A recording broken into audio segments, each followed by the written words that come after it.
ثبت فؤاد انبیائه و اولیائه بقصص الانبیاء والمرسلین واکمل ایمان المسلمین والمؤمنین بولایت علی امیر المؤمنین علیہ السلام.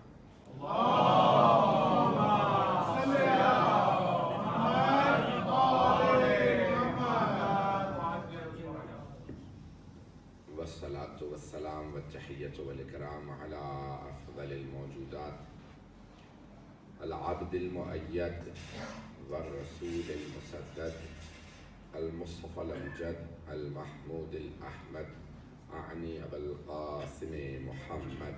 اللهم صل على محمد وآل محمد وعلى روحه ونفسه وصحبه ووصيه سید الاتقیاء والاصفیاء مولا الموالی امام المتقین علی بن ابی طالب. اللهم صل على محمد وآل محمد وعلى اوصیائه لا سیما بقیة اللہ فی الارضین روحی وارواح العالمین لتراب مقدمه الفدا واللعنة الدائمة على أعدائهم أجمعين من الآن إلى قيام يوم الدين. أما بعد فقد قال علي بن أبي طالب عليه الصلاة والسلام اللهم صل على محمد وآل محمد وعلى کی شان میں بواز بلند صلوات. اللهم صل على محمد وآل محمد. أما والله لقد تقم صاحب ابن قحافة وإنه لا يعلم أن محل منها محل القطب من الرحاء ينحدر عن السيل ولا يرقى إلي الطير. صلوات على محمد وآل محمد. اللهم صل على محمد وآل محمد. میرا آپ حضرات کے ساتھ پہلا اتفاق ہے. میں نے جو موضوع مجھے دیا گیا ہے آپ کے بانیان کی طرف سے نہج البلاغہ اور مقام و عظمت امیر المؤمنین.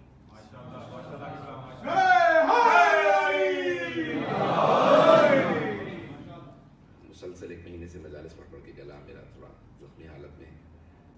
آج رات کے آرام کے بعد تھوڑا بہتر ہو جائے گا. آرام نہیں کرتا تو اور زیادہ گلا خراب ہو جاتا ہے. مسلسل کل رات سے سفر میں 2-3 دن سے سونا نصیب نہیں ہوا. میں نے جو آج انتخاب کیا وہ خطبہ شقشقیہ خطبہ نمبر 3 ہے مولا کا نہج البلاغہ میں اس کا انتخاب کیا. سننا کر پسند فرمائیں. آواز سب کو سمجھ میں آ رہی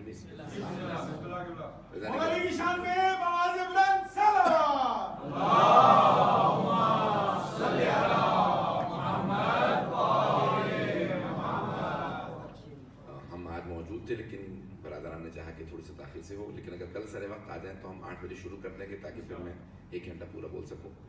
آج جتنا کر سکوں آپ کی خدمت میں مطالب کو پیش کروں گا. کسی بھی متکلم کے کلام سے اس کی عظمت کا اندازہ لگایا جا سکتا ہے. اور ابن ابی الحدید معتزلی جو اہل سنت کے بہت بڑے متکلم بھی ہیں, علم کلام کے ماہر بھی ہیں اور ادیب بھی ہیں, انہوں نے نہج البلاغہ پہ 20 جلدوں میں شرح لکھی. شرح نہج البلاغہ تفسیر لکھی ہے نہج البلاغہ. وہ کہتے ہیں کہ جب بھی کوئی علی کے کلام کو پڑھے تو اسے یقین ہو جاتا ہے کہ تحت کلام الخالق و فوق کلام البشر, کہ صرف خالق کے کلام سے ماتحت ہے, باقی تمام مخلوقات کے کلام سے بالا تھا.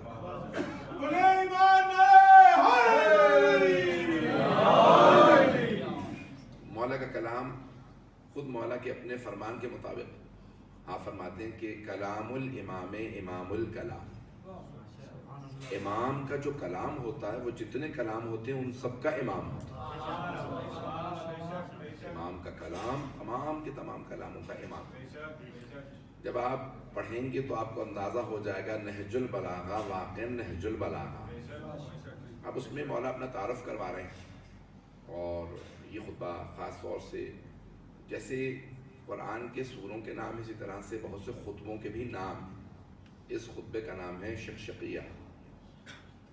جب شقشقیہ اس لیے کہا جاتا ہے جیسے اونٹ جب ہیجانی حالت میں آ جاتا ہے تو ایک مرتبہ جب اس کے منہ سے گوشت کا لوتھڑا باہر نکلتا ہے اسے شقشقہ کہا جاتا ہے. مولا نے خود اس خطبے کے آخر میں جب کسی نے بیچ میں روک دیا تو جناب عبداللہ ابن عباس نے کہا کہ مولا خطبہ جاری رکھیں, تو آپ نے فرمایا ہر چیز کا ایک موقع محل ہوتا ہے. یہ ایک شقشقہ تھا, ایک گلہ تھا جو میں نے کیا ہے, مولا فرما رہے ہیں.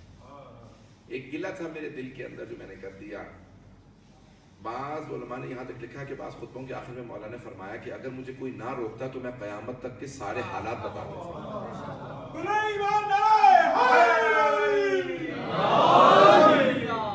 میں قیامت تک کے حالات بتا دیتا. جب مولا امیر المؤمنین علیہ السلام اپنے آفتاب میں ہوں تو وہ کچھ بیان کریں گے جو کوئی اور بیان نہیں کر سکتا. تو مولا نے اس خطبے کو شروع کیا ہے, وہ کہتے ہیں کہ اما واللہ لقد تقمصها ابن ابی قحافہ. عباس نے فلان لکھا ہے تاکہ اشارہ نہ ہو جس کی طرف اشارہ. یہاں پہ تو کوئی مسائل نہیں, اگر میں نام لے کے چلتا رہوں گا تو چلتے رہیں گے. جو تقیتاً تقیہ کے ادوار تھے تو وہاں پہ نام نہیں لیا گیا. سن لیجیے گا, سمجھ رہا آپ میری بات.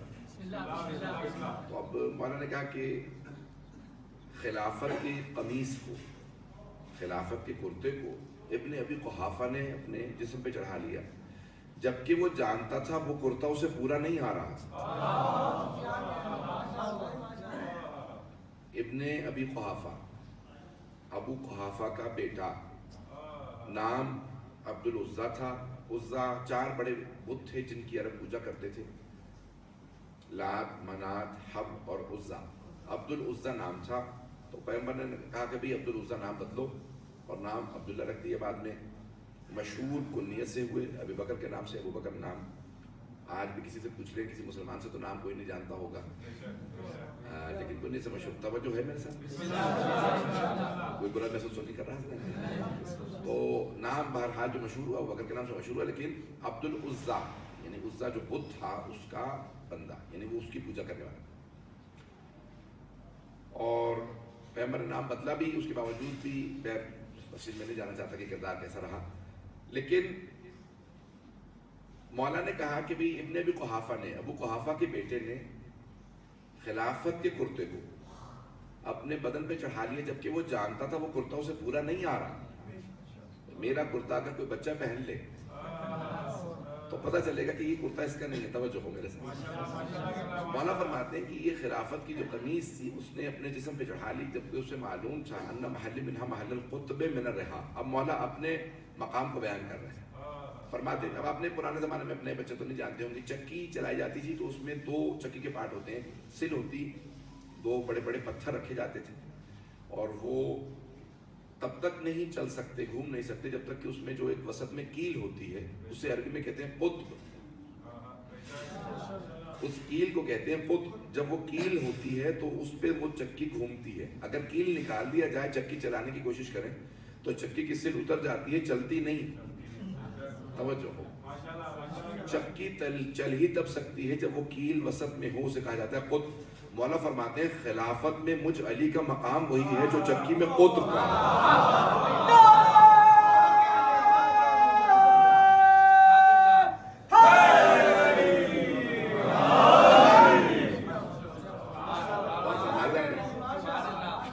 مولا فرماتے ہیں ان محل منہا محل القطب من الرحا. جیسے ایک رحا کہتے ہیں چکی کو, جیسے چکی کے اندر قطب کا مقام ہے کہ اس کے بغیر چکی چل نہیں سکتی. جب تک کہ وہ قطب موجود نہ ہو تب تک چکی چل نہیں سکتی. عزیزان گرامی, اب یہ القاب اسلام میں چرانے کی اجازت نہیں ہے, لیکن مسلمانوں کو القاب چرانے کی بہت عادت پڑ گئی ہے. سنیں گے میری بات کو؟ تھوڑا قریب آ جائیں گے تو میری اور آسان ہو جائے گا.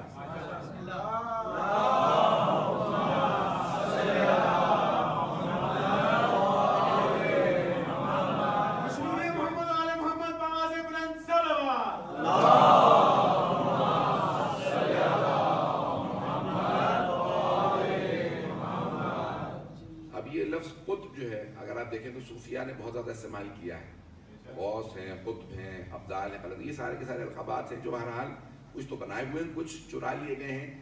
اصل در حقیقت مولا فرماتے ہیں ان محل منہا محل القطب من الرحا. جیسے چکی میں اس قطب کا مقام ہے، وہ جو کیل ہے جس پہ چکی گھومتی ہے، وہی خلافت کا میرے ساتھ ہے۔ میں قطب ہوں، خلافت میرے گرد گھومتی ہے۔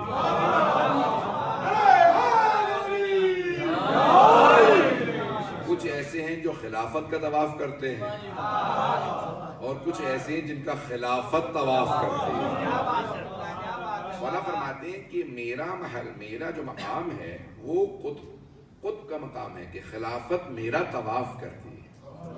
ان محل من محل القطب من الرحاب ینحدر عن السیل، کہ میں اتنا بلند پہاڑ ہوں کہ جب پانی برستا ہے تو سیلاب ڈوبتا ہوا مجھ سے نیچے جاتا ہے، کبھی میری بلندی تک پانی پہنچ نہیں سکتا۔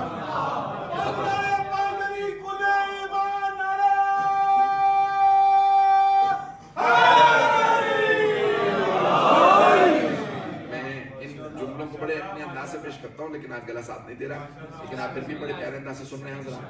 تو مولا فرماتے ہیں کہ میں وہ پہاڑ ہوں کہ جس کی بلندی تک کوئی بھی سیلاب پہنچ نہیں سکتا، کوئی بھی سیلاب۔ ینحدر عن السیل، یہ جو پانی ہے بہتا ہوا مجھ سے نیچے آئے گا۔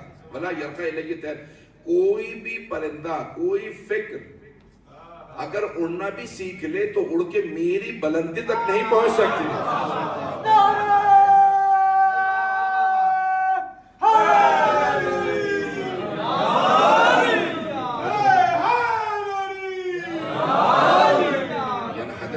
ولا یرقی الی طیر، کوئی بھی پرندہ جتنی بھی بلند پرواز کر لے وہ میری بلندی تک نہیں پہنچ سکتا۔ کوئی فکر کتنی بھی بلند ہو وہ میری بلندی کو نہیں پا سکتی، مجھے پہچان نہیں سکتی۔ یہ پیغمبر اسلام نے بھی فرمایا تھا، یہاں پہ جملہ پیش کر کے آگے پڑھوں گا کہ حبیب خدا نے فرمایا تھا کہ یا علی، اللہ کو کوئی نہیں پہچان سکا سوائے میرے اور آپ کے، مجھے بھی کوئی نہیں پہچان سکا سوائے اللہ کے اور آپ کے، اور یا علی آپ کو بھی کوئی نہیں پہچان سکا سوائے اللہ کے اور میرے آپ کے۔ جناب امیر کو بھی کوئی نہیں پہچان سکا سوائے اللہ کے اور رسول خدا کے۔ یہاں پہ ایک اور جملہ رو کے کہہ رہا ہوں کہ جناب سلمان فارسی سے کسی نے سوال کیا وہ کون بیٹھے ہیں؟ جناب سلمان فارسی نے فوراً اشارہ کر کہا وہ تو وہ ہے اور وہ ہے، اور یہ جو وسط میں بیٹھے انہیں میں نہیں پہچانتا۔ تو تیسرا کھڑا سن رہا تھا کہ جناب امیر سے متعلق جناب سلمان کے کہہ رہے ہیں، فوراً آیا آ کے جا کے جناب رسالت میں آپ کو شکایت کی کہ میں نے خود اپنی آنکھوں سے دیکھا، کانوں سے سنا، سلمان نے علی کی طرف اشارہ کر کے کہا میں انہیں نہیں جانتا۔ سارا دن علی کے پاس بیٹھا رہتا اور کہتے میں علی کو نہیں جانتا۔ جناب سرور کائنات مسکرائے کہ ذرا سلمان کو بلاؤ۔ جناب سلمان فارسی آئے، کہا کہ سلمان اسے سمجھا دے، یہ نہیں کہا مجھے سمجھا دے، کیونکہ پیغمبر تو جانتے ہیں، کہا سلمان اسے سمجھا دے۔ کیوں کہا کہ علی کو نہیں جانتا؟ کہا یا رسول اللہ آپ ہی نے تو کہا تھا کہ اللہ کو کوئی نہیں جانتا سوائے آپ کے اور علی کے، آپ کو کوئی نہیں جانتا سوائے اللہ کے اور علی کے، اور علی کو کوئی نہیں جانتا سوائے اللہ کے اور آپ کے۔ یا رسول اللہ نہ میں اللہ ہوں نہ میں آپ۔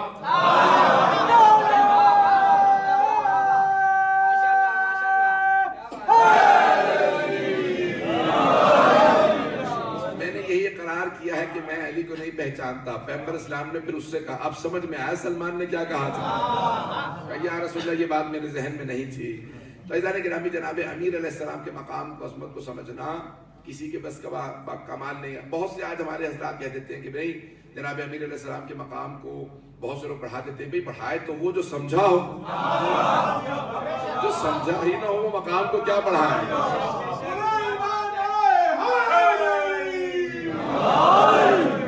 توجہ ہے ذرا جناب، اب اس خطبے میں مولا خود فرمانے کہ ولا یرقی الی طیر، کوئی بھی پرندہ جتنا بھی بلند پرواز کر لے میری بلندی تک نہیں پہنچ سکتا، کہ کوئی بھی مجھے سمجھ نہیں سکتا۔ کہا کہ اس نے کرتا خلافت پہن لیا اور جب جیسے ہی اس نے خلافت کا کرتا اتارا تو دوسرا آ گیا، اس نے وہی کرتا چڑھا لی، جب وہ بھی جانتا تھا کہ پہلا والا اقرار کر چکا ہے، جبکہ وہ کہہ رہا تھا اپنے مقام پہ آخر میں کہ بھئی میری بیعت کو ختم کر دو، علی کی طرف رجوع کر لو، کیونکہ میں تمہیں جیسا گنہگار ہوں، میں تمہیں جیسا گنہگار ہوں۔ علی کا مقام کچھ اور ہے، جو اپنی زبان سے اقرار کر رہے ہوں کہ وہ خود گنہگار ہے، وہ کیا مقابلہ کریں گے امیر المومنین کا۔ ایک جملہ رو کے دوبارہ کہوں، بہت سے افراد کہتے تھے کہ وہ تکلف کر رہے تھے، میں اب کیا پیش کروں اس سے متعلق، وہ کہہ رہے تھے وہ تکلفاً کہہ رہے تھے، اور کیا جملہ کہہ رہے تھے جب پہلا خطبہ دیا کہ بھئی میرا ایک شیطان ہے جو میرے ذہن پہ سوار ہو جاتا ہے، وہ مجھے گمراہ کر دیتا ہے. اگر میں صراط مستقیم سے ہٹ جاؤں تو بازو پکڑ کے مجھے واپس لے آنا. تو مولانا نے کہا جو خود ہی محتاج ہدایت ہو, قرآن کی آیت ہے افمن یہدی الی الحق احق ان یتبع ممن لا یہدی, وہ زیادہ حق رکھتا ہے کہ اس کی اطاعت کی جائے کہ جسے اللہ نے بنایا ہو, یا وہ جو خود محتاج ہدایت ہو. جو محتاج ہدایت ہو اس کا حق نہیں بنتا کہ اس کی اتباع کی جائے, پیروی کی جائے. حق اس کا بنتا ہے جسے اللہ نے چنا. پتہ نہیں بات پہنچ گئی.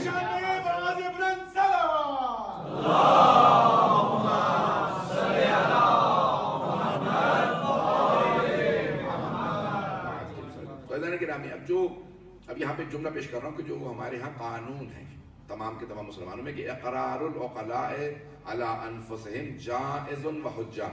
اگر کوئی عقل مند آدمی یعنی شعور رکھنے والا, دیوانہ نہ ہو, دیوانے کا اقرار کافی نہیں ہے, لیکن اگر کوئی عقل رکھنے والا آدمی اقرار کر لے کسی بھی کام کا تو وہ جائز بھی ہے اور اس کے خلاف حجت بھی ہے. اگر کوئی آدمی کہتے میں عادل نہیں ہوں تو اس کے پیچھے نماز نہیں ہو سکتی. اگر کوئی آدمی کہتے میں نے چوری کی ہے 3 مرتبہ اقبال جرم کرے تو اس پہ سزا جاری کی جائے گی, حد جاری کی جائے گی. پتہ نہیں بات پہنچ رہی ہے نہیں پہنچ رہی. اقبال جرم کر لینا, اپنی زبان سے اقرار کرنا کہ میرا یہ میں یہ ہوں, تو انسان کو کہا جاتا ہے یہ جائز بھی ہے اپنے متعلق اپنے خلاف اقرار کرنا, اور انسان کے خلاف حجت بھی ہے.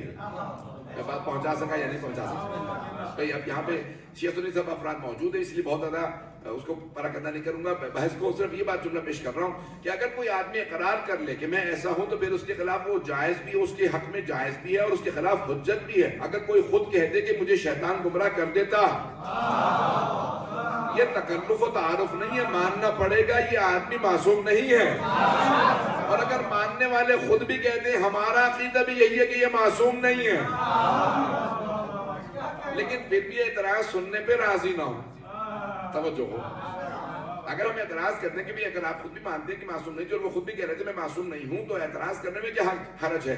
اس کا مطلب ہے اعتراض کرنے سے اگر کوئی روکے تو ان کے بھی, انگریزی میں کہا جاتا ہے at the back of their mind, ان کے بھی لاشعوری طور پہ ذہن میں یہ بات موجود ہے کہ نمائندہ رسول خدا, اللہ کا نمائندہ اور رسول خدا کے وسیع کو ہونا تو معصوم ہی چاہیے.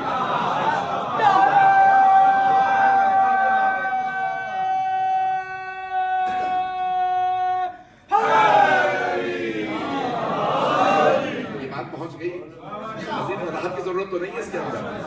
یعنی ہم اگر اعتراض کریں اور لوگ کہتے ہیں اعتراض نہ کرو, اس کا مطلب ہے کہ ان کے بھی ذہن میں یہ بات ہے کہ نمائندہ پروردگار اور وسیع رسول خدا کو ہونا تو معصوم ہی چاہیے.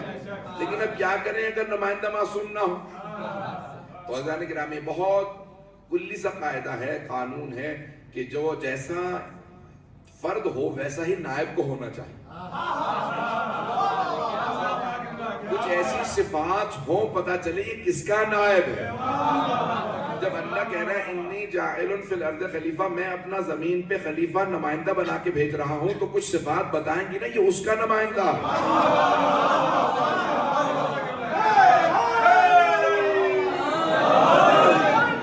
بھائی کچھ لوگ تو پہنچ گئے. اچھا, میری عادت یہ ہے کہ میں سمجھا کے پڑھنے کی کوشش کرتا ہوں, سنانے کی کوشش نہیں کرتا, سمجھانے کی کوشش کرتا ہوں.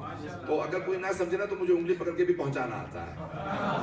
تو اب یہ جو افراد اب تک نہیں پہنچے ان کی توجہ میرے ساتھ ہو. دیکھیں جس کا نمائندہ ہے, جس کا نائب ہے, اس کے اندر کچھ صفات ایسی ہونی چاہیے پتہ چلے اس کا نائب.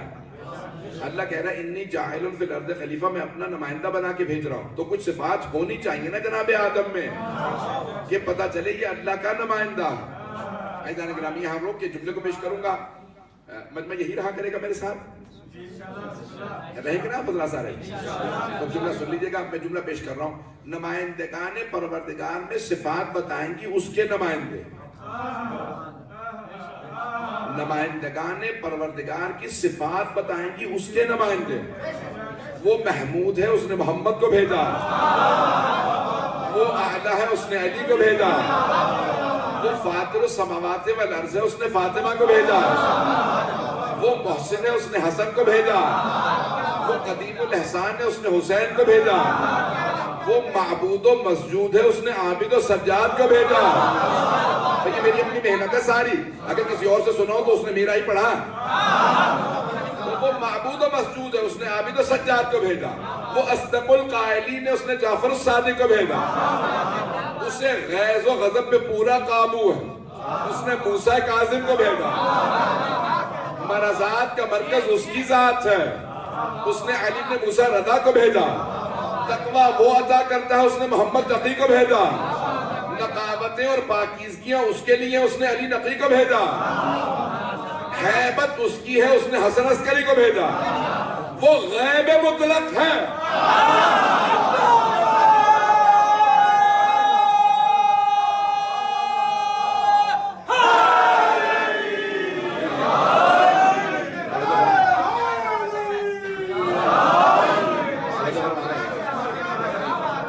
وہ غیب مطلق ہے. اس نے مہدی منتظر کو بھیجا. صفات بتائیں گی یہ اس کے نمائندے، کمالات بتائیں گے یہ اس کے نمائندے.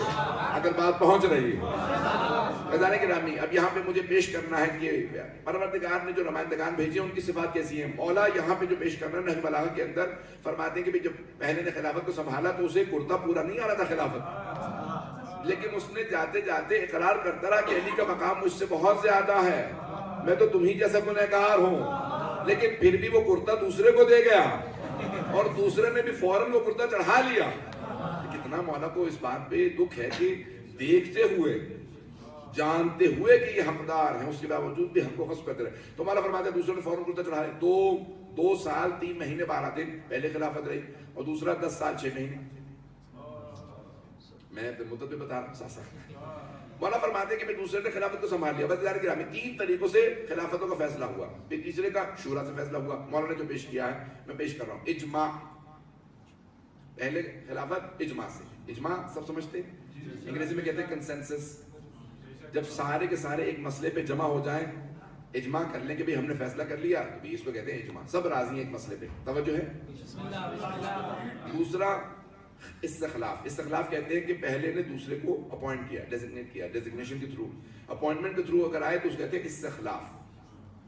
بات واضح ہو رہی. اور تیسرے کا فیصلہ ہوا شورا کے ذریعے، کاؤنسل کے ذریعے. 6 رکنی شورا بنائی. دوسرے نے کہا ان میں سے ایک آدمی اپنے آپ کو جس پہ زیادہ راضی ہو جائے وہ خلیفہ ہو جائے گا. توجہ ہے. اب مجھے جلدی جواب پیش کرنا ہے، اشارہ کرتا جاؤں گا، میں آگے بڑھتا جاؤں گا. ایسا کرام جو اللہ نے نمائندے بنائے ہیں، جو خلیفہ بنائے نا قرآن کی روح سے، وہ بھی 4 ہیں. بہت افراد پریشان ہیں، بڑے گھبرا کے سن رہے ہیں. حضرات خود امیر المومنین نے کہا نا رابع الخلفاء، میں 4تھا خلیفہ ہوں، میں 4تھا خلیفہ ہوں. مولا نے فرمایا میں 4تھا، انا رابع الخلفاء، میں 4تھا خلیفہ. پہلے خلیفہ انی جاعل فی الارض خلیفہ آدم. اللہ نے قرآن میں فرمایا میں زمین پہ خلیفہ بنا کے بھیج رہا ہوں. اور کن سے کہا؟ تمام کے تمام فرشتوں سے کہا انی جاعل فی الارض خلیفہ، میں زمین پہ خلیفہ بنا رہا ہوں. تو کہا پہلے خلیفہ جناب آدم. جناب موسیٰ نے کہا پروردگارا اخلفنی فی اہلی، میرے اہل کے اندر، میرے اہل خانہ میں، میرے اہل بیت میں میرا خلیفہ بنا دے. ہارون اخی، میرے بھائی ہارون کو. تو دوسرے خلیفہ قرآن کی روح سے جناب ہارون. اور قرآن کے اندر اللہ کہتا ہے یا داؤد انا جعلناک خلیفۃ فی الارض، اے داؤد ہم نے آپ کو پوری زمین پہ خلیفہ بنایا. تیسرے خلیفہ جناب داؤد، 4تھے خلیفہ علی بن ابی طالب.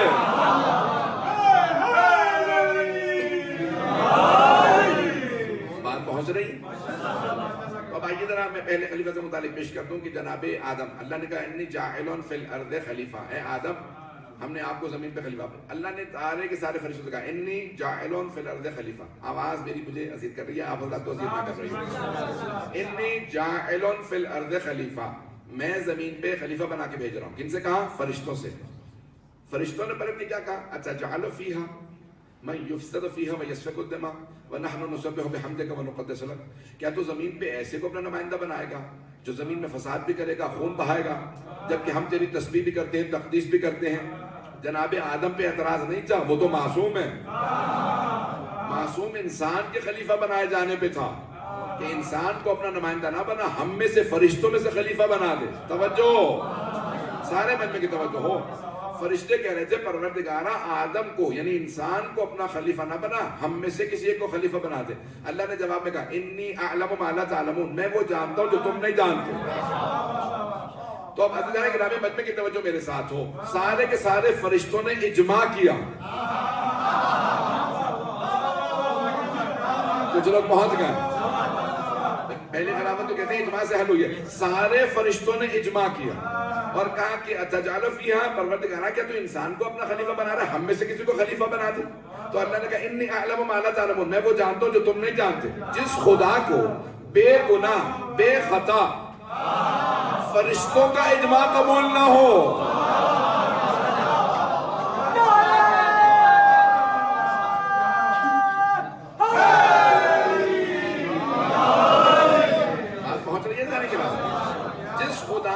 بے خطا بے گناہ فرشتوں کا اجماع قبول نہ ہو، اور خدا کہے کہ نہیں خبردار مجھے مشورہ نہ دینا، میں بناؤں گا. خلیفہ بنانا میرا کام ہے، میں ہی ہمیشہ بناؤں گا. اللہ نے جب ہمیشہ خلیفہ اللہ نے بنایا ہے تو مسلمانوں کا خلیفہ مسلمان کیسے بنا سکتے ہیں؟ وہ خدا جسے معصوم فرشتوں کا بے خطا بے گناہ فرشتوں کا اجماع قبول نہ ہو، اسے سقیفہ کے گنہگاروں کا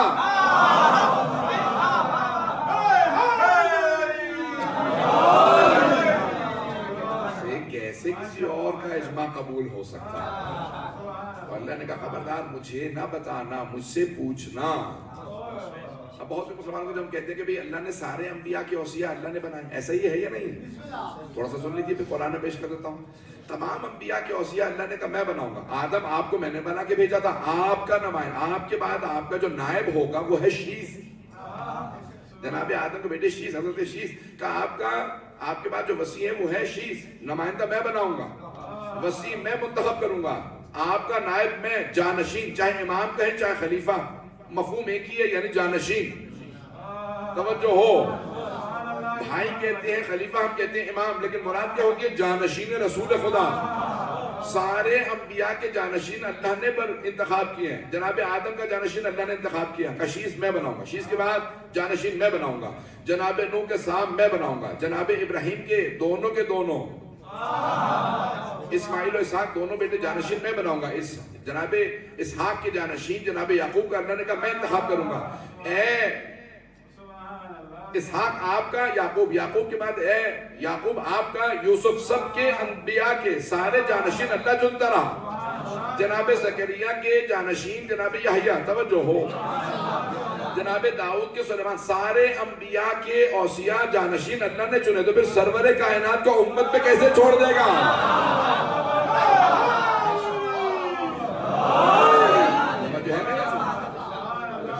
بڑی موٹی سی بات ہے، پورے قرآن کا اصول ہے اور قرآن کی آیت ہے. وَلَن تَجِدُوا فِي سُنَّةِ اللَّهِ تَبْدِيلًا، اور تم اللہ کی روش میں کبھی تبدیلی نہیں پاؤ. میں جملہ نہیں پہنچا سکا.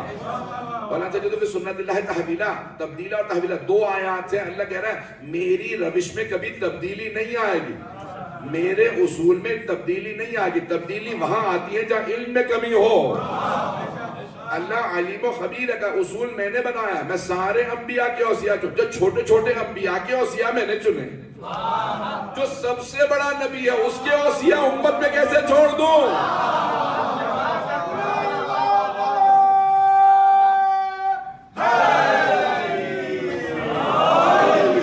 پہنچ رہی ہے جانے کے نام. اللہ نے اصول بنایا ہے کہ سارے انبیاء کے اوصیاء اللہ خود چنتا ہے. جانشین سکسیسرز جتنے بھی ہیں وہ اللہ کہتا ہے کہ سکسیس میں انتخاب کروں گا کہ کون سکسیسر ہوگا. جانے گرامی ہمارے بس میں ہوتا تو صرف 12 نہ ہوتے تو ہم زیادہ بنا لیتے.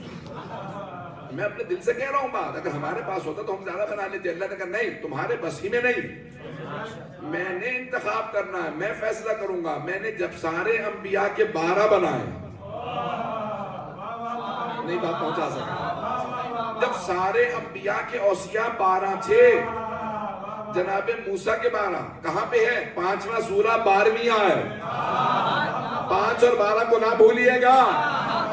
5واں سورہ ہے 12ویں آیت. وَبَعَثْنَا مِنْهُمْ 12 نَقِيبًا، ہم نے موسیٰ کے 12 نقیب بنائے. 12 جناب موسیٰ کے 12، جناب عیسیٰ کے 12. انبیاء کے جس کے اللہ نے جانشین بنائے 12، تو سرور کائنات کے 12. اگر کوئی آپ سے کبھی دلیل مانگے کہ 12 پہ دلیل کیا، آپ کے ہمیں دلیل کی ضرورت نہیں ہے. جو 12 کو نہیں مانتا وہ دلیل لا.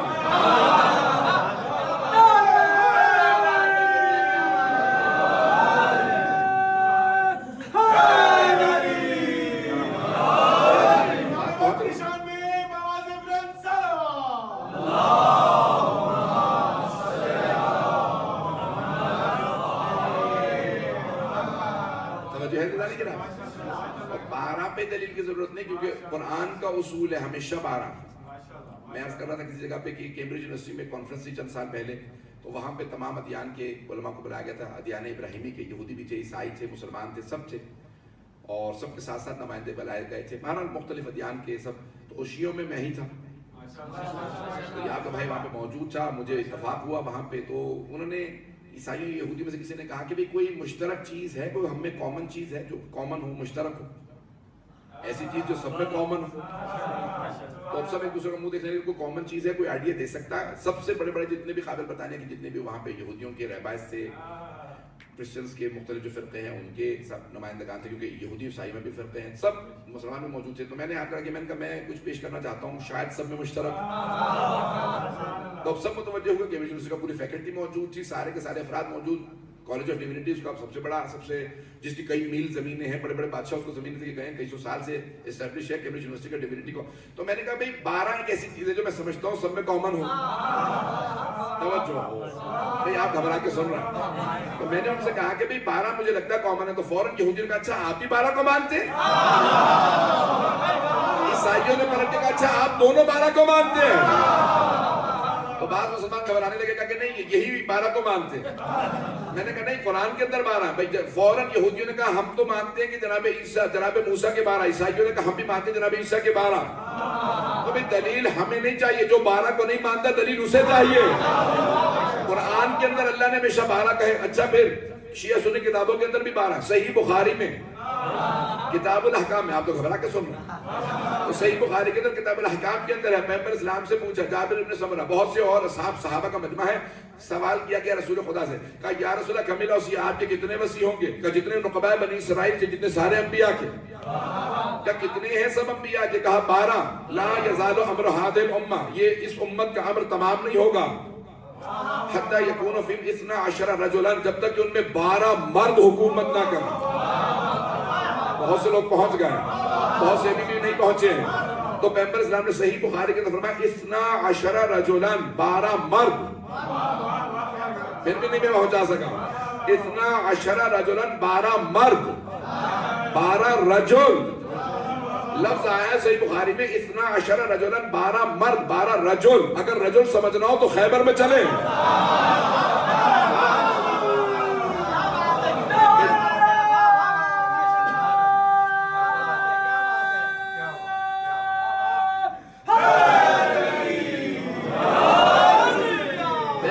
رجل کو سمجھنا ہے، مرد کو سمجھنا ہے تو خیبر سے سمجھ لیں. وہ بھی صحیح بخاری میں موجود ہے، شیعہ سنی کتابیں موجود ہے کہ پیغمبر نے کہا میں 40 دن میں خیبر کو فتح کروں گا. جب 39 دن گزر گئے تو کہا کہ بھئی کیا مشورہ ہے آپ حضرات کا؟ کچھ نے کہا یا رسول خدا رات کا وقت ہے، کہیں تو چلے چلتے ہیں. یعنی جو دھبا اپنے دامن پہ تھا، کہا کہ پیغمبر اسلام کو یہی معاذ اللہ کی دھبا لگا دیجیے کہ آپ بھی رات میں چل لیتے ہیں. 40واں دن کا 39 دن میں کچھ نہیں ہو سکا. تو پیغمبر اسلام نے کہا سب کا مشورہ لے لیا، میری سنو. لَأَعْتِيَنَّ الرَّعْيَةَ غَدًا رَجُلًا كَرَّارًا غَيْرَ فَرَّارٍ.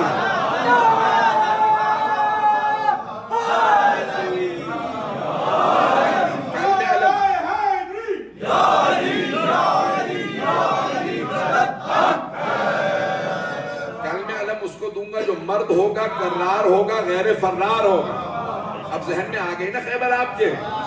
عزیزان گرامی، مجھے مجمع کی قلت و کثرت نہیں گھبراتی. مجمع کم ہو زیادہ ہو، میں پورے جو میں نے پڑھنا ہوتا ہے میں پڑھتا ہوں. تو آپ کی یہ صاحب مسلسل مجھے کہہ رہے تھے کہ مولانا بہت معذرت ہمارے احمد منی ہوتا ہے. میں نے کہا جو میں نے پڑھنا ہے، جن کی خوشنودی کے لیے پڑھ رہا ہوں.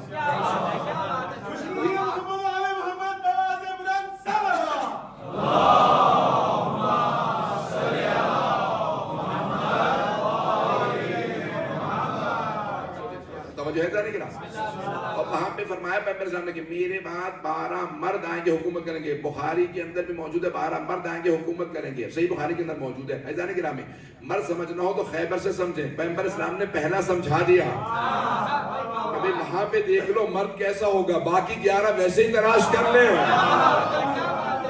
اور جو مرد ہو، کرار ہو، غیر فرار ہو. عزیزان گرامی، پیغمبر اسلام نے فرمایا 12 ہوں گے. صحیح مسلم میں 7 روایات. صحیح بخاری میں ایک ہے جس میں کہا 12 رجلا، 12 مرد. صحیح مسلم میں 7 روایات ہیں. ایک میں کہا 12 مرد، ایک میں کہا 12 امیر، ایک میں کہا 12 خلیفہ. کہا 12 ہی ہے. جن الفاظ سے دیکھے کہا 12 ہی ہے. ترمذی میں بھی کہا 12. جامع نسائی کے اندر بھی کہاں 12، خود مسند احمد بن حنبل میں بھی کہاں 12، ہر جگہ پہ 12 ہیں. اگر کوئی اور کچھ اور پیش کرتا ہے تو ادب دلیل وہ لائیں. میں نے دوبارہ کہہ دیا ہے، دلیل اس کو ضرورت ہے جو 12 کے علاوہ کچھ اور پیش کرے. جو 12 کا ماننے والا اسے دلیل کی ضرورت نہیں ہے. تو قرآن میں حدیث میں ہر جگہ پہ آیا، شیعہ سنی کتابوں میں پیغمبر فرماتے ہیں میرے بعد 12 ہوں گے. اور غدیر خم میں فرمایا اولہم علی وآخرہم مہدی، ان میں پہلے کا نام علی ہے، آخری کا نام مہدی ہے. تو اب حبیب خدا نے فرما دیا ذالک گرامی، اس خطبے کے اندر مولا فرما رہے ہیں کہ سب کے سب جانتے تھے، سب جانتے تھے کہ میرا مقام کیا ہے خلافت کے اندر. میں دوبارہ جملے کو دہرا رہا ہوں کیونکہ بہت سے لوگ تاخیر سے آئے ہیں کہ ان محل القطب من الرحا، جو ایک چکی کے اندر اس کیل کا جس پہ چکی گھوم رہی ہوتی ہے اسے قطب کہا جاتا ہے. کہ میرا قطب کا مقام ہے ایک چکی کے اندر، کہ اگر قطب نہ ہو تو چکی چل نہیں سکتی. میں خلافت میں وہی مقام رکھتا ہوں جو چکی کے اندر قطب رکھتا ہے، کہ اس کے خلافت میرے گرد گھومتی ہے.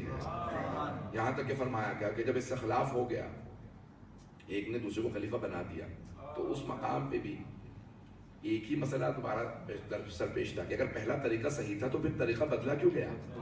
پتہ نہیں بات پہنچی نہیں پہنچی. اگر پہلا طریقہ صحیح تھا پھر دوبارہ طریقہ بدل کیوں دیا گیا؟ کہ نہیں اب جیسے بھی ہوا اب یہی اس اخلافی کے ذریعے سے. یہاں تک کہ سوال کیا گیا کہ بھئی آپ بھی اپنے بعد کسی کو نمائندہ بنا دیجئے. دوسرے خلیفہ سے کہا کہ نہیں میں کسی کو نہیں بناؤں گا، میں شورا بناؤں گا. کہا کیوں؟ پہلے خلیفہ نے آپ کو بنایا تھا. تو انہوں نے کہا کہ نہیں، رسول خدا نے کسی کو اپنے بعد نہیں بنایا تھا. یعنی وہ اقرار کرنا کہ پہلے کو رسول خدا نے نہیں بنایا. پتہ نہیں بات پہنچی ہے نہیں پہنچی؟ کہ پہلے کو رسول خدا نے نہیں بنایا ہے، وہ تو لوگوں نے بنایا. عزیزان گرامی، جسے لوگ بناتے ہیں نا وہ ہمیشہ لوگوں کی طرف دیکھتا ہے. انہوں نے بنایا ہے، ایسا نہ ہو یہ اتار دیں تو انہیں کو خوش کیا جائے. اور جسے خدا بنا تھا وہ ہمیشہ خدا کو دیکھتا کہ مجھے اس کی خوشنودی کے لیے ہر کام کو انجام دینا. اب سمجھ میں آ رہا ہے مولا کیوں تمام کاموں پہ سمجھوتا نہیں کرتے تھے. پتہ نہیں بات پہنچی ہے نہیں پہنچی. امیر المومنین کہیں سمجھوتا نہیں کرتے تھے، کسی حق پہ آپ نے سمجھوتا نہیں کیا. اب کیا ہوا کہ تیسرا مرحلہ آ گیا، وہاں شورا بن گئے. شورا کے اندر 6 افراد ہیں، عبد الرحمن بن عوف، سعد بن وقاص، طلحہ، زبیر، عثمان اور علی. یہ 6 افراد. کس نے شورا بنائی؟ دوسرے نے شورا بنائی. اور اس کے بعد پھر کہا کہ یہ 6 افراد میں سے 3 افراد جس پہ متفق ہو جائیں وہ خلیفہ، اور اگر 3 مخالفت کرے تو پھر اس طرف خلافت جائے گی جہاں عبد الرحمن ابن عوف ووٹ دے دے. پھر بہرحال خود 6 کے 6 افراد کو بلانے کے بعد کہا کہ بھئی میں تمہیں بتاتا ہوں تمہیں کس کا کیا حال ہے. سننا چاہیں؟ میں زیادہ وقت لوں گا، بس یہ سن لیجیے. تو کہا بھئی اے عبد الرحمن ابن عوف، اگر تو خلیفہ بن گیا تو خلافت کا بس پھر خدا ہی حافظ ہے، کیونکہ تو اس امت کا قارون ہے. خود وہ کہہ رہے ہیں جس نے شورا بنائی، وہ کہہ رہا ہے کہ بھئی تو قارون ہے اس امت کا. قارون جو فرعون، حامان اور قارون، قارون یہ تینوں کی مذمت کی گئی ہے. جناب موسیٰ کو 3 قوموں کی طرف بھیجا گیا تھا، اور رسول خدا فرماتے ہیں مجھے ویسی موسیٰ سے نسبت ہے اور میری امت کو موسیٰ سے نسبت ہے. علی کو مجھ سے وہ نسبت ہے جو ہارون کو موسیٰ سے تھی. اگر بات پہنچ رہی ہو تو خود دوسرے خلیفہ نے کہا کہ تو اس امت کا قارون ہے. سعد بن وقاص سے کہا کہ تو بے انتہا بد مزاج ہے،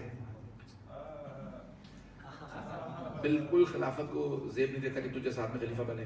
پھر طلحہ سے کہا کہ بھئی تو انتہائی متکبر ہے، غرور والا، گھمنڈ والا انسان ہے، تجھے بھی خلیفہ نہیں بننا چاہیے. شورا میں ہی سبب رہا.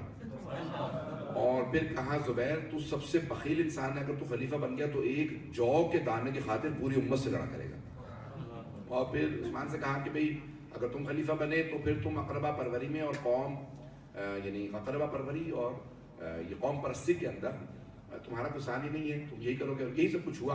اور پھر حضرت علی سے کہا کہ یا علی، اگر آپ کو خلافت ملی تو آپ کو آپ کا حق نہیں ملے گا، خلافت کو اس کا حق ملے گا.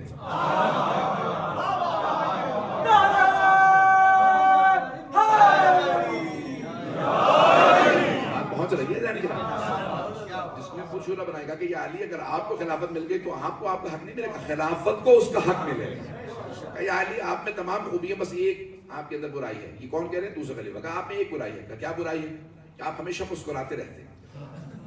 پتہ نہیں بات پہنچی نہیں، کیونکہ خود جو کوئی انسان جس کا اچھا مزاج نہ ہو اس سے دوسرے کا اچھا مزاج برداشت نہیں ہوتا. کہا کہ یہاں علی گھمسان کا رن پڑا ہوا، سب پہ سب بھاگ رہے ہیں، یعنی باقاعدہ میدان جنگ سے لوگ فرار کر رہے ہیں، آپ وہاں پہ بھی کھڑے مسکرا رہے ہیں، آپ ہمیشہ مسکراتے رہتے ہیں، بس یہ آپ کی ایک ہی بات مجھے بری لگتی ہے کہ آپ ہمیشہ جتنے مرضی پریشانی ہو کچھ بھی ہو آپ مسائل میں بھی ہمیشہ مسکراتے رہتے ہیں، کبھی بھی آپ پریشان نظر نہیں آتے ہیں۔ مولا نے کہا کہ انسان مومن کا غم اس کے دل میں ہوتا ہے، توجہ ہو چہرے پہ کبھی بھی نہیں۔ اسی لیے ہم بھی جب روتے ہیں تو آل محمد کے غم میں روتے ہیں، ذاتی غم کو چھپانا چاہیے، آل محمد کے غم میں رونا عبادت ہے، ذاتی غم کو چھپانا چاہیے۔ یہاں تک 8ویں امام کی حدیث ہے اگر کسی بات پہ رونا آ رہا ہو تو اپنے غم میں نہ رونا، حسین ابن علی پہ گریا ان کنت باقیا علی شیء فابکی للحسین، اگر رونا آ رہا ہو تو اپنے غم کو بھلا کے حسین پہ گریا کرنا، کہ حسین پہ گریا کرنے پہ اجر بھی ملے گا، گناہ بھی دھلیں گے، شفاعت بھی ہوگی۔ وہ آنکھ کبھی بھی روز قیامت نہیں روئے گی جو حسین پہ روتی ہے۔ معصوم کا فرمان، معصوم نے فرمایا وہ آنکھ روز قیامت نہیں روئے گی جو غم حسین میں روتی ہے، اور اسے کبھی بھی آخرت کے اندر سکون نصیب نہیں ہوگا جسے حسین پہ رونا نصیب نہ ہو۔ معصوم کا فرمان، جو دنیا میں حسین پہ گریا نہ کرے وہ آخرت میں بے چین ہوگا، اور جو دنیا میں حسین پہ گریا کرتا رہے جہاں سارے غمگین کھڑے ہوں گے وہ مسرور کھڑا ہوگا۔ پروردگار دنیا میں غم منا کے آیا ہوں گا، اللہ کہے گا اب تجھے غم کی ضرورت نہیں، اب تجھے جنت مل جائے گی، اب تجھے حسین کی شفاعت مل جائے گی۔ گرامی یہ جناب سید الشہداء پہ گریا، تو معصوم نے یہ فرمایا شورا بن گئی۔ مکمل کر دوں موضوع اگر چلے گی تو اب یہ شورا بنی، اس کے بعد پھر کیا ہوا کہ بھئی ایک آدمی نے 3 افراد کے ایک ووٹ ملا۔ سعد بن وقاص کزن تھے عبد الرحمن بن عوف کے، کزن کا استعمال کیا کہ چچا داد بھائی، تو انہوں نے کہا بھی میرے تو چانسز ہے نہیں، تو میرا ووٹ ہے عبد الرحمن بن عوف کے لیے۔ عبد الرحمن بن عوف نے کہا میرے بھی کوئی چانس نہیں، اب میرے پاس 2 ووٹ ہو گئے، یعنی میں جسے بھی ووٹ دوں گا تو پھر میرے پاس 2 ووٹ میرے ہوں گے۔ طلحہ اور عثمان کزن تھے آپس میں، بنو امیہ سے تھے دونوں، تو طلحہ نے ووٹ دیا عثمان کو، زبیر نے ووٹ دیا علی۔ زبیر کزن ہے مولا علی کے، وہ بھی بنی ہاشم سے تھے۔ بہرحال بعد میں جو کچھ ہوا مجھے اس کی ابھی تفصیل کا وقت نہیں، تو زبیر نے ووٹ دیا جناب امیر علیہ السلام کو، اور کہا میرا ووٹ علی کے ساتھ ہے۔ پھوپھی کے بیٹے تھے، مولا نے ان کے گمراہ ہونے پہ بے انتہا گریہ بھی کیا، کہا زبیر تو نے پوری زندگی میرا ساتھ دیا ہے، اب میرا ساتھ نہ چھوڑ۔ جب مولا خلافت میں آئے اور صرف کس مسئلے پہ کہ مجھے گورنر نہیں بنایا، چھوٹی سی بات پہ ناراض ہو کے مخالف جنگ میں چلے گئے اور مولا کے خلاف جنگ پہ آ گئے، اور اس وقت مولا نے یہ جملہ کہا کہ اے زبیر یاد ہے رسول خدا نے تجھے کہا تھا جب تو تلوار لگا کے میرے پیچھے پیچھے پھرا کرتا تھا تو رسول خدا نے کہا تھا زبیر علی سے محبت ہے؟ کہ یا رسول خدا بہت زیادہ۔ کہا زبیر یاد ہے یہ جنگ جبل سے پہلے؟ زبیر کی آنکھوں میں آنسو برسنے لگے، کہا ہاں مجھے یاد آ گیا، بھول گیا تھا۔ کہا زبیر یاد ہے رسول خدا نے کیا پوچھا تھا؟ کہ اس وقت پورا یاد نہیں۔ کہا رسول خدا نے کہا تھا زبیر کہ اے زبیر بتاؤ علی سے کتنی محبت کرتے ہو؟ تو زبیر تم نے کہا تھا یا رسول اللہ میں علی کی خاطر اپنی جان دے بھی سکتا ہوں اور علی کی خاطر کسی کی جان لے بھی سکتا ہوں۔ کہا یاد ہے زبیر؟ کہا ہاں یاد، یا علی یاد ہے۔ کہا زبیر اس وقت رسول خدا نے کیا فرمایا تھا؟ تو جناب امیر نے کہا زبیر ڈر اس وقت سے، رسول خدا نے کہا تھا زبیر ڈرو اس وقت سے جب تو اسی تلوار کو علی کے خلاف اٹھائے۔ حیدان گرامی کبھی بھی مفاد پرست نہیں ہونا چاہیے، انسان مفاد کی خاطر کبھی بھی ایمان نہ لائے، پتہ نہیں بات میں پہنچا سکا یا نہیں پہنچا۔ کوئی انسان مفاد کی خاطر ایمان نہ لائے کہ انسان کا پھر کہ آج رشتہ ہے، آج کوئی پیسہ مل جائے گا تو میں ایمان لے آتا ہوں، کل پھر جب وہ مفاد ختم ہو جائے گا پھر انسان کا ایمان ضائع ہو جاتا ہے۔ اب وہ جیسے ہی زبیر نے کہا کیا کہ علی مجھے یاد آ گیا، فوراً گلے ملے مولا سے، مولا بھی روئے، کہا زبیر توبہ کر میرا ساتھ دے۔ ایک بات یاد رکھیے گا، امامت کے معاملے کے اندر انسان نیوٹرل نہیں رہ سکتا، پتہ نہیں میں بات پہنچا سکتا۔ ایک آدمی کہنا میں امامت کے معاملے میں نیوٹرل ہوں، میں بے طرف ہوں، نہ میں علی کی طرف ہوں نہ ان کے دشمن کی طرف ہوں۔ مولا نے کہا یاد رکھ یہ نہ کہ تو نیوٹرل ہے، کہا کہ نہیں مولا اس طرف میرے بیٹے آ گئے ہیں، عبداللہ بن زبیر ہے، مصعب ہے، سارے کے سارے بیٹے میرے بیٹے اس طرف ہیں۔ مولا نے کہا بیٹوں کی پرواہ نہ کر، تو جانتا ہے حق میرے ساتھ ہے، اس بات کی پرواہ نہ کر بیٹے کی طرف ہے۔ کہا یعنی نہیں میں اپنے بیٹوں کو ساتھ نہیں چھوڑ سکتا، بیٹوں کے خلاف تلوار نہیں اٹھا سکتا۔ مولا نے کہا کہ دیکھ زبیر دھوکہ نہ کھا، تو جانتا ہے۔ زبیر نے ایک مرتبہ رو کے کہا ہاں حق آپ کے ساتھ ہے لیکن میں آپ کے خلاف نہیں لڑوں گا۔ کیا کیا؟ مولا کا بھی ساتھ چھوڑ دیا اور مخالف سے کا بھی۔ مولا نے کہا خبردار میری فوج سے کوئی بھی زبیر کو نہ مارے، کوئی زبیر کو نہ مارے۔ مولا ہی کی فوج سے ایک آدمی گیا ابن جرموس، اس نے جا کے زبیر کا سر خراب، زبیر بہرحال واپس چلا گیا، اور جب چلا گیا تو بیٹے نے کہا کہ کیا بات ہے رو کیوں رہے ہو؟ دیکھیے بیٹا کیسا ملعون تھا. کہا کہ ڈر گئے ہو علی شیر خدا ہے؟ کہا نہیں. زبیر واقعی بزدل نہیں. کہا میں ڈرپوک نہیں ہوں، بزدل نہیں ہوں، لیکن میں علی کے مقابلے میں لڑنا نہیں چاہتا. کہا نہیں تم بزدل ہو، بوڑھے ہو چکے ہو، تمہیں اب جرت نہیں ہے، طاقت نہیں ہے لڑنے کی. فوراً تلوار کھینچی اور دوبارہ مقابلے پر واپس. بیٹا نفسیات سمجھتا تھا باپ کی. اذان گرامی کبھی بھی دھوکہ نہ کھائیں، امامت کے معاملے میں نیوٹرل رہنا کافی نہیں ہے. اب ایک مرتبہ ابن جرموز گئے اور جانے کے بعد زبیر کا میں تفصیل ساری چھوڑ دی ہے، میں نے حملہ کیا، مولا کی فوج سے کوئی مقابلے پہ نہیں گیا، واپس چلے گئے. کہا دیکھ کوئی بھی میرے مقابلے میں نہیں آ رہا. زبیر نے کہا بیٹے سے. عبداللہ ابن زبیر نے کہا کہ نہیں علی نے منع کر دیا اس لیے کوئی تیرے سے نہیں لڑ رہا. کہا کہ نہیں میں بہت شجاع ہوں. بہرحال چھوڑ کے چلے گئے، مولا کا بھی ساتھ چھوڑ کے چلے گئے اور جمل والوں کا بھی ساتھ چھوڑ کے جب چلا گیا زبیر تو ایک مرتبہ ابن جرموز نے سر قلم کیا اور سر لا کے مولا کے قدموں میں پھینکا. مولا نے کہا یہ تو نے کیا کیا؟ کیا تو نے سنا تھا کہ میں نے منع کیا زبیر کو کوئی نہ مارے؟ کہا ہاں میں نے سنا تھا. کہا پھر کیوں مارا؟ کہا بس میں مارنا چاہتا تھا. مولا نے کہا تاریخ اسلام میں یہ پہلی مرتبہ ہے کہ قاتل و مقتول دونوں جہنمی ہیں. قاتل و مقتول. کہا کہ کیوں؟ کہا قاتل اس لیے کہ میرے حکم کی نافرمانی کی ہے، اور مقتول اس لیے کہ اس نے صرف میرے مخالف کا ساتھ نہیں چھوڑا، میرا بھی ساتھ چھوڑ دیا. امامت کے معاملے میں کوئی نہیں کہہ سکتا میں بے طرف ہوں، کوئی نہیں کہہ سکتا میں نیوٹرل ہوں. جب آپ یہ کہتے نا کہ میں نہ علی کے ساتھ نہ مخالف کے ساتھ، تو پھر ہمیں دوسروں کا پتہ نہیں. اگر کوئی یہ آدمی کہتے میں نے علی کا بھی ساتھ چھوڑ دیا مخالفوں کا بھی، اس کا مطلب ہے اس نے علی کا ساتھ چھوڑ دیا. پتہ نہیں بات پہنچی ہے نہیں، بات واضح ہے. شاید جملہ تلخ ہے، سخت ہے، لیکن میں کہے بغیر نہیں رہ سکتا. تو عزیزان گرامی یہ جملہ مجھے پہنچانا بہت ضروری تھا کہ بھئی بات واضح ہونی چاہیے کہ کبھی بھی ایسا تاریخ میں دیکھیں جب آپ کنفیوز ہو جائیں کہ اس نے حضرت علی کا ساتھ چھوڑا لیکن مخالف کا بھی ساتھ چھوڑا. بس ہمارے لیے یہ ضروری ہے جاننا کہ اس نے حضرت علی کا ساتھ چھوڑ دیا، مولا کا ساتھ دینا ضروری ہے. عزیزان گرامی کیا ہوا کہ شورا کے اندر فوراً معاملہ پیش کیا. عبد الرحمن بن عوف نے کہا میرے پاس دو، سب کے ذہنوں میں ہے شورا، میں بھی پیش کر رہا تھا. تو اب طلحہ کا ووٹ عثمان کے ساتھ، زبیر کا علی کے ساتھ، اور سعد بن ابی وقاص کا ووٹ جو ہے عبد الرحمن بن عوف کے ساتھ. عبد الرحمن بن عوف نے فوراً حضرت علی علیہ السلام سے کہا کہ میرے پاس دو ووٹ ہیں، دو ووٹ آپ کے، آپ کے پاس 4 ووٹ ہو جائیں گے، آپ خلیفہ بن جائیں گے. کیسے؟ بھئی آپ کا اپنا ووٹ زبیر کا، میرے پاس سعد بن وقاص کا، اور میرا اپنا عبد الرحمن بن عوف نے کہا.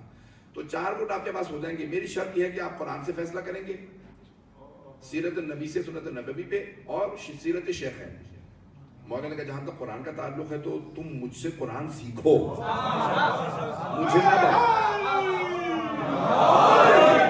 مجھے نہ بتاؤ قرآن پہ عمل کرنے کا، مجھ سے سیکھو. اور جہاں تک سنت نبوی کا تعلق ہے تو میں پیغمبر کے ساتھ مکے میں بھی تھا، مدینے میں بھی، میں سفر میں بھی تھا، حضر میں بھی، میں گھر میں بھی تھا، مسجد میں بھی، میں فرش پہ بھی تھا، عرش پہ بھی. میں ہر مقام پہ پیغمبر کے ساتھ تھا. اگر سنت نبوی کو بھی سیکھنا ہے تو مجھ سے سیکھو. اور جہاں تک سیرت شیخین کا تعلق، شیخین تو سمجھتے تھے، شیخین یعنی دونوں پہلے خلیفہ، تو یہ 2 شیخ کا، جہاں تک شیخین کا تعلق ہے تو یاد رکھو میں شیخین کی سیرت پہ عمل نہیں کروں گا.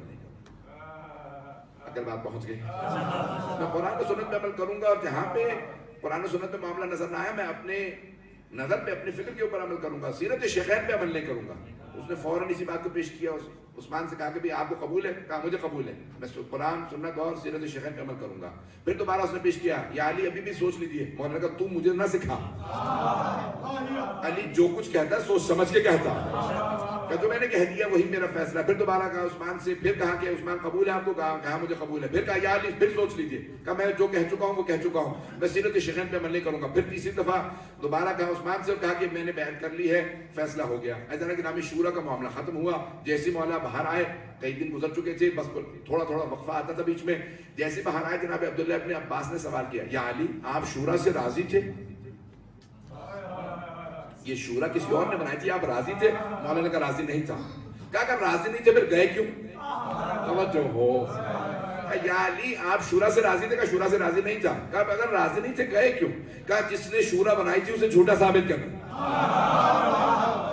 یعنی کیسے آپ نے جھوٹا ثابت کیا؟ کہا کل جب میں نے رسول خدا کے بعد کہا میرا حق بنتا، تو اس نے کہا ایک گھر کے اندر رسالت و خلافت جمع نہیں ہو سکتی. جس خاندان سے رسول ہے وہاں پہ خلافت نہیں مل سکتی، کیونکہ علی اور رسول خدا ایک ہی خاندان سے، دونوں چچا بھائی ہیں.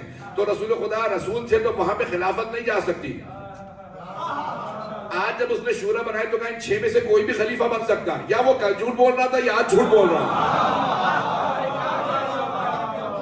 بات پہنچ رہی ہے جانے کے بعد. کہا میں چاہتا تھا تاریخ میں لکھا جائے علی شورا میں گئے اور جا کے بتایا کہ دیکھو حق میرا بنتا. کل بھی میں نے کہا تھا, آج بھی میں نے کہا. پتہ نہیں بات پہنچی یا نہیں پہنچی. اذان گرامی بڑی باریکیاں ہیں. تاریخ میں بے انتہا ظلم کیا گیا امیر المومنین پہ. میں نے جتنا وقت مجھے کہا گیا تو اس سے زیادہ لے لیا ہے. میں مختصر کرنا چاہتا ہوں. کل میں انشاءاللہ شام کے مسائل کو پیش کروں گا. اول سفر ہے, انشاءاللہ کل پیش کروں گا. آج ایک بی بی ہے جن کی مصائب کو میں بڑی عقیدت سے پیش کرتا ہوں ہمیشہ. یہ بڑی مظلومہ بی بی ہے. اس بی بی کا نام ہے رباب, جناب رباب سلام اللہ علیہا. بڑی مظلومہ بی بی ہے.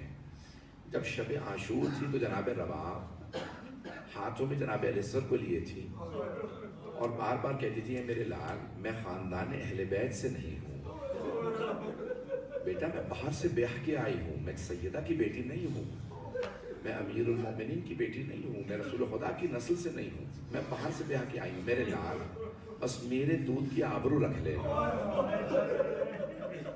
میرے لختے جگر کل ہر ماں اپنے بیٹے کو تیار کر کے میدان میں بھیجے گی, لیکن اے علی اصغر آپ بہت کم سن ہیں. آپ کے بابا آپ کو ہاتھوں پہ اٹھا کے لے کے جائیں گے. بس بیٹا کوئی بھی جب دیکھے تو یہ کہے کہ ہاں رباب نے اچھا پالا تھا. بس میرے ساتھ توجہ رکھیے گا.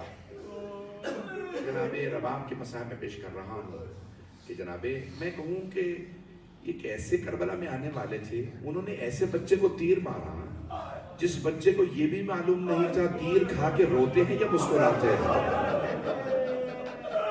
جس بچے کو یہ معلوم نہیں میں نے تیر کھا کے مسکرانا ہے یا رونا ہے. اتنے چھوٹے بچے کو بھی تیر مارا جاتا ہے.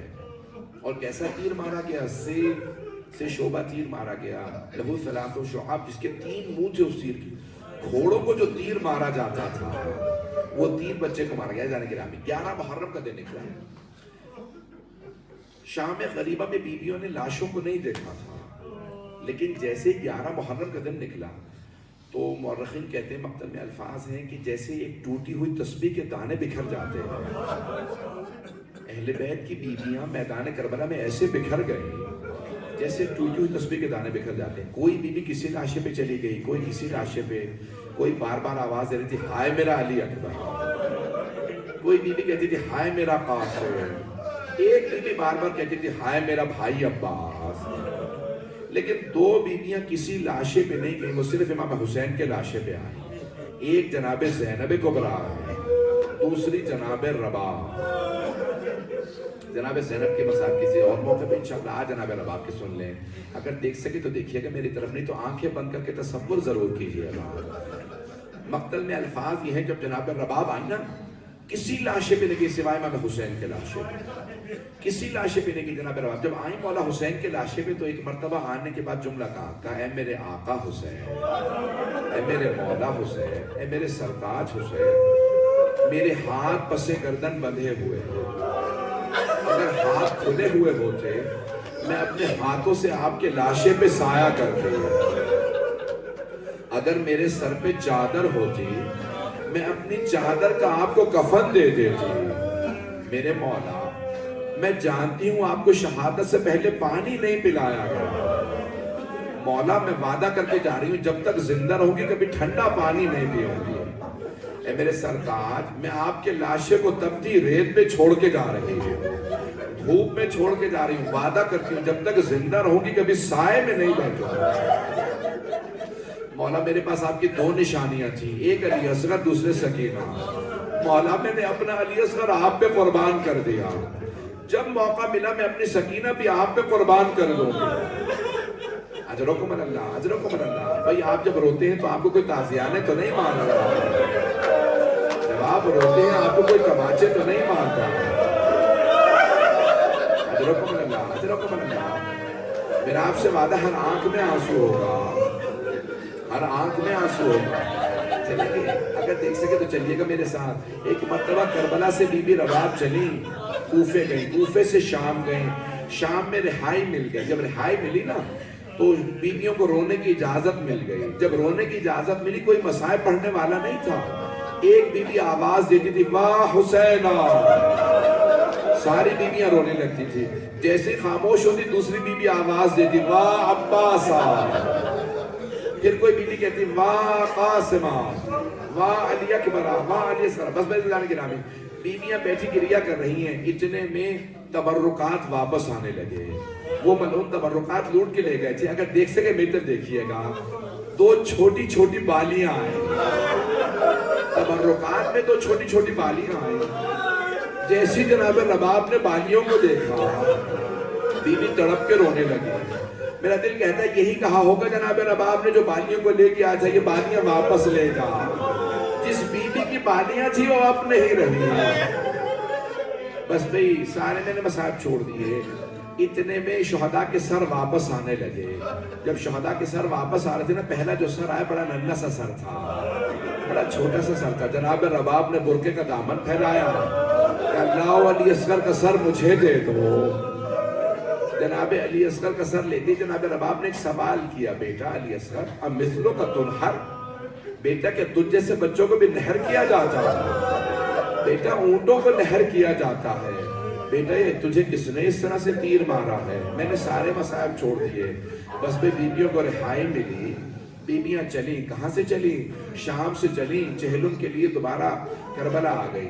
کربلا سے مدینے واپس گئی. جب مدینے پہنچی تو ایک دن 4 مہینے جب گزر گئے. 22 سپتمبر میں دوسری جلد میں شیخ محمد مہدی مازندرانی نے لکھا، جب 4 مہینے گزر گئے جناب زینب نے مولا سجاد سے کہا بیٹا سجاد اپنی ماں رباب سے کہیے سائے میں آ جاؤ. بیٹا سجاد جیسے صبح ہوتی ہے جناب رباب ایک کوزے میں پانی لیتی ہے، وہ پانی دھوپ میں رکھ دیتی ہیں. وہ جب پانی گرم ہو جاتا ہے وہی پانی پیتی رہتی ہیں، خود بھی دھوپ میں بیٹھی رہتی ہیں. ایک ہاتھ سر پہ رکھتی ہیں، کہتی ہیں واہ حجابا، دوسرا ہاتھ سینے پہ مارتی ہیں، کہتی ہیں واہ حسینہ. ایک مرتبہ مولا سجاد، آخری جملے سن لیجیے، مولا سجاد اٹھے آئے جناب رباب کے پاس، کہا مادر گرامی آپ کا بیٹا آپ سے درخواست کرتا ہے سائے میں آ جائیے. جناب رباب نے رو کے کہا بیٹا سجاد میں نے آپ کے بابا سے کربلا کی تپتی ریت میں وعدہ کیا تھا، میں سائے میں نہیں بیٹھوں گی. ایک مرتبہ مولا سجاد نے کہا مادر گرامی اب آپ کا بیٹا نہیں آپ کا امام آپ سے کہہ رہا سائے میں آ جائیے. مولا سجاد نے آواز دی پھوپھی اماں میری ماں کا بازو پکڑے. ایک بازو جناب زینب نے پکڑا، دوسرا بازو جناب سید سجاد نے جناب رباب کو زمین سے بلند کیا. جیسے زمین سے اٹھایا جناب رباب نے دونوں ہاتھ بلند کیے، دونوں ہاتھ اٹھا کے کہا پروردگارا میرے وعدے کی لاج رکھ لے، میں نے تیرے حسین سے وعدہ کیا تھا میں سائے میں نہیں جاؤں گی.